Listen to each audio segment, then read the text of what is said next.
Does anybody notice something slightly wrong with this examine? Apparently, Death himself has placed his bank chest. Yeah, that interesting.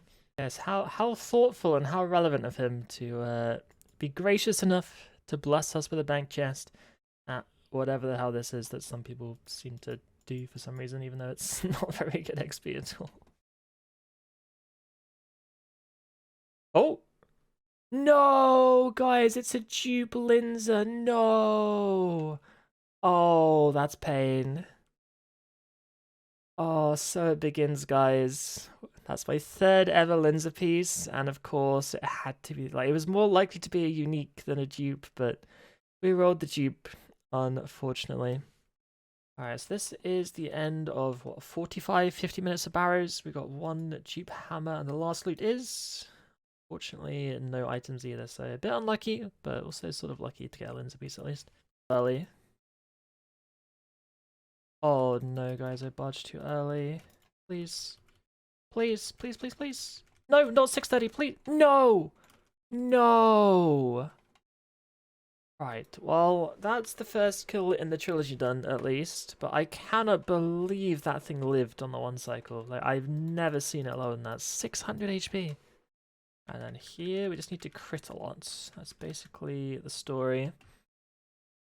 And I appear to be critting a lot so far, so that's quite nice. Let's keep it up. Ah, yeah, a bit of a letdown in the middle, so no one cycle this time. But yeah, I did an entire armored battle staff and it crit 0 times, so what can you do? I guess we just have to wait for a minute. Yeah, what would be amazing on this phase, same with Masuta, is if you could like stun the boss a few times and it would just stop flying after that. Or even just, let us damage him while he's flying, because like you can soul split heal, but you just can't do damage. It's really weird. But we'll kill the boss and we'll get 7. Didn't I get 7 from ED1 as well? So we're on a bit of a 7 streak right now. Maybe it's lucky number 7s for ED3. Oh, I want a TP. I really want a TP. I may have to TP. Oh, what? Oh. Yeah, I messed up.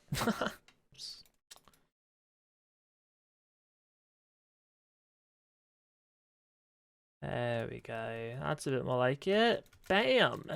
What a lovely ending. Lots of crits, good stuff. Only took 1 death. Oh, guys, this sub 3, it's crazy. I got an elite chest. Is it ultra? I think it's just regular. Yeah, just a regular elite chest. Where are my ultra ones? Surely I can hit the 1 in 15 for those, but apparently not yet. Go on, true one cycle, do it. Please, please, please, please, please, please, please, please. No! No! I missed it by 1 tick. We get a mimic kill token and a lot of messages in my chat box. Okay. Only 5 scales though, unfortunately, but it is what it is. Oh, how many did we get from BSD? Let's have a look. Scroll up. Oh, only 4 energies. Guys are being scammed today. Where are the big drops at?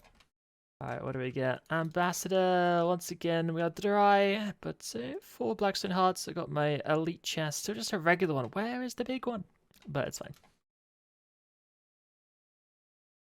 Alright, slightly messy kill, unfortunately. But we got ourselves 11 ancient scales. So we'll have that. And onwards and upwards. Oh, guys, I've hit the Kappa Marks of Ore again. This happened last time. I guess we shall buy more ore resets. Okay, cool. The big 250k there. Yoink. Tsunami for drops, perhaps? Oh, how about that? Tsunami for drops does work. Just a codex, though, but we'll take it. It's the last small team AOD kill, and unfortunately, no other drops, but, picked up a codex. Not too bad, which is easy money. I have 1 more kill, I'm not sure. No one said TY, I don't know. It's mildly interesting. Look at my amount of vials that I have left. My empty vials. 66666. It's kind of nifty how that worked out. We'll make some primal extract. Alright, slight bit of murder at the end of another AOD hour. And what do we have from this one? Some energy, which is quite nice, but no drops this time, so a little bit unlucky.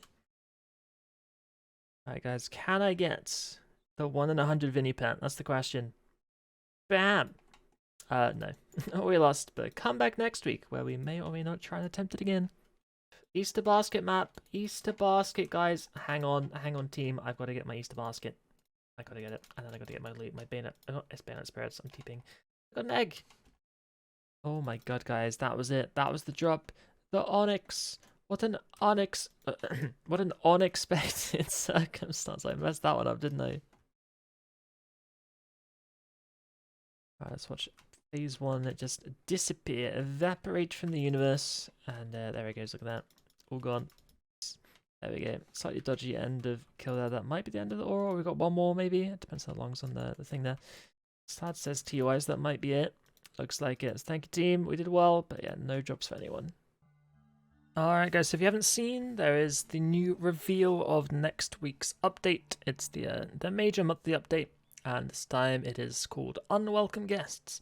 And essentially, the Raptor has come to town, and he is going to give us a lot of undead Slayer tasks, among other things, but lots of undead things. And this is called the guardhouse behind it, and it has, you know, like before, a tier 1, a 2, a 1, 2, and 3, and you can upgrade it with construction, and there's also some extra stuff as well to further buff your slaying prowess. So, there are some new spooky skeletons, and ghosties and ghoulies. There's that guy. Don't know what it is. There's this guy. Don't know what it is. There's that guy. Don't know what it is. And there's that guy. And I think these last two ones, where's the last two? Or these second and fourth, are the ones that we're gonna have to pay a special attention to, because I believe it is those two that drop the new ability, because Greater Sonic Wave is upon us, but we'll touch on that a bit later. But either way, there are new Slayer mobs, some low level, some mid, some high level. They have like special mechanics and stuff at the high level, so I'm curious as to what those are. Something about healing a lot when it's low, but you can stop it somehow, but we don't know how yet. We'll have to find out. It's probably stunning it, I had to guess, but I'll have to wait and see. But let's dive into the guardhouse. So this is the guardhouse, just like, you know, the chapel and the command center, whatever else is there. It's tier 1, tier 2, and tier 3. So tier 1 is you do extra 1% damage on Slayer task. It's quite nice. And then on undead related tasks, you do 2%. So, you know, a little bit of a damage boost. Can't go wrong with that. It's not too bad. And then a nice thing here as well, especially if you're looking for like Edamu pet or, you know, Soul Gazer pet or anything really. Elite Slayer mobs have an increased chance of spawning, so that's pretty cool. And then tier 2, we have a 5% more chance at capturing your Slayer souls, which again is quite nice. And then 4% chance of elite mob spawning, so yeah, from 2% now 4%, that's pretty nice. And then on tier 3, it gets a bit nifty. So your ultimate abilities will have a 3% chance to one-shot your targets, which, you know, it's not super often, but, you know, if you're like AoEing stuff and you like Meteor Strike or like Greater Chain into Omni Power or something, there's a 3% chance that they're going to get immediately murdered, which is kind of nifty. And then another benefit is you do 10% increased damage to Slayer targets below 25% HP, which I feel like doesn't really matter because I don't think any Slayer mobs are really healthy enough that there'll be more than one hit away when they're below 25% HP anyway, but I guess cool to have, I suppose.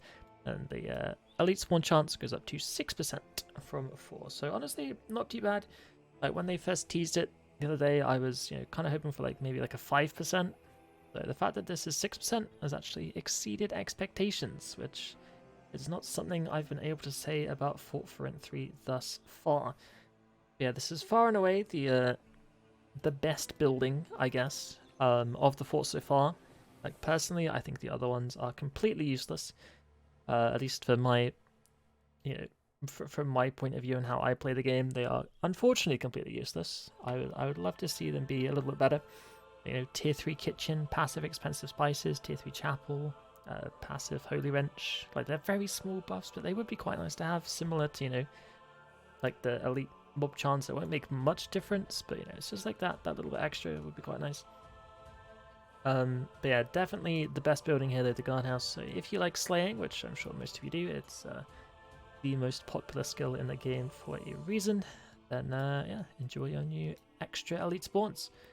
And then on top of that, we've got some Slayer challenges, which, well, they're not particularly high requirements, but level 30, 50, and 90 Slayer. And essentially what this does is it gives you more Slayer points from these Raptor Slayer tasks, which I think they start off as being very, like, half of Laniakea, and then they end up being almost Laniakea, I think. They also scale on your Slayer level, apparently, so like I think in the end you might get either the same as or slightly less than Laniakea, which I think it's fine. I think it's a difference of, like, you know, a couple, like 1 or 2 or something. But another cool feature is you get to toggle the Slayer task length. So I'm hoping you'll be able to choose this after you get assigned the task rather than before, because like maybe you want to do like the new mobs, you want the max length of those, but then for like the whatever else he assigns, maybe you want the minimum. So hopefully you get to choose that afterwards. And then the final thing is that bone fragments apparently drop during the Raptor task, which essentially, well, yeah, they get traded in for some extra experience. So if you care about Slayer XP, then I guess doing these would give you a little bit of a boost. I'm not sure how much, they didn't say, but we'll have to see what happens there. And I could have sworn there was something about automatically picking up these bone fragments with tier 3. I swear I heard that on the live stream. Like, maybe I'm making up, but there might be a way to auto pick it up. We'll have to see. And then, yeah, go down to Greater Sonic Wave down here. So 40 to 160% damage, that's the same as right now. 6% accuracy and stability, that's the same as right now. And this new thing is gain 100 ability damage for 4.2 seconds. So if you have like best in slot, that's about a 5% damage buff on your next ability. And there is a bit of a kicker, guys, there's a bit of a kicker. As of Monday, for whatever reason, they are making it so Concentrated Blast and Sonic Wave share a cooldown. I don't quite understand why they're doing this, apart from making things a bit less fun. But they've decided to make it share a cooldown, which is a bit awkward, because all that's going to happen is you're just not going to use Greater Sonic Wave. Like, at least in, you know, like active PvM scenarios. Like, you'll use it when you're like AFK revoing or whatever, like Slayer, but active PvM scenarios, well, currently it is quite nice sometimes to 4-tick into Greater Sonic Wave, but if they now share a cooldown, you're not going to want to do that. So instead, you're going to only use Greater Conk because it is better in basically every way. It's honestly disgustingly OP. I'm surprised it's not being nerfed, honestly. Like, it is, like, it's stronger than a Threshold. Like, it's honestly insane. But I mean, it's already been nerfed once. It got taken out of this, but yeah, Sonic Wave, unfortunately, a little bit dead on arrival. And they did say at some, like, in their live stream, they wanted Greater Sonic to be like a stepping stone for, like, before players get Greater Conk. But at the same time, Greater Conk requires 12 magic. This requires 75. So I feel like if you're 75 magic, you're almost going to have the stuff needed to maybe, you know, either buy a Greater Conk or, like, at least, like, a trio Kara pack for a Greater Conk or something. But I don't know, I'll have to see how this all goes, I suppose. But yeah, one thing that I do worry about as well with this Sonic Wave thing is I can see if there are phases of bosses where they're like phasing but you can still attack them and they're like invulnerable for a bit. I can see a world where you might stall Greater Sonic Wave and then release it when the boss is attackable again. Then you can do Sonic Wave, Greater Conk, Omni Power, and get everything in one, which, you know, might be a strat. It's a bit silly, but it might happen, but we'll have to wait and see. But yeah, that's all coming next Tuesday is when it's coming. And yeah, of course it drops from the Slayer task. You don't need to be on task, but it does make it more common if you're on task, just like everything else in Slayer. So I wouldn't be surprised if it's one of those, 1 in 2k off task. Sorry, 1 in 2k on task, then 1 in 10k on task. No, what am I trying to say? 1 in 2k on task, 1 in 10k off task is what I'm expecting. But I really am curious as to what these mobs are going to be like, because part of me is wondering if it's just going to be another animate dead and cannon, AFK type thing. So we'll have to wait and see how it goes. Hopefully we get some luck on the Tuesday. And yeah, hope you are looking forward to this. It's definitely the most exciting fort update for me so far, which isn't particularly difficult, but I am somewhat looking forward to this. It's nothing crazy, but it is the best fort update so far in my eyes, at least in terms of rewards anyway. So we'll see how it plays. So yeah, I'll see you guys on Tuesday for the guardhouse. So take care, farewell, see you soon.